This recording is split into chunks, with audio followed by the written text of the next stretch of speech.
Chia shitna hakchangda kanaba piba nutrient kaya yaurabasu masina hakchangda kari akaiba piribage haibasu khangbagi tangai phadaba leiri. Chia shit ka hena chabana puk kangkhatba khong hamba yadaba blood pressure wangkhatbana chingba thawong kaya thokhalli haina akhanga haisingna phongdona rakli. Akhanga haisingna hai chia shit asi mawong chumna chadrabadi hakchangda khudong chadaba kaya mayokna hali hairi. Chia shit ta fiber gi saruk chang wangna yaubana chia shit ka hena chabana puk kangkhatba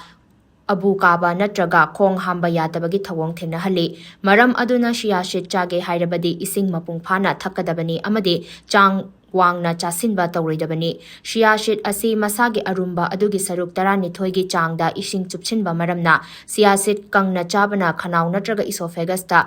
popthoktuna khanau phunbagi thaudoksu adumak thokhali chia shit ta omega 3 gi changwang na yaubana ka hena chasinba matamda e pathahali maram aduna bleeding disorder leiba mi sing amadi blood thinner sizinaba mi singi oinadi chia shit asi yamna charoidabani omega 3 da mahausa na blood pressure low ohenba ngamba magun yaubana blood pressure low oiba amadi hypertension gi hidak chaba mi singi oina chia shit chabana ko ngauhali nakala maromda chia shit ta oxalate yaubana oxalate type kidney stone leiba mi singi oina chia shit chaba paknade haina akhang haisingna makhatana hairi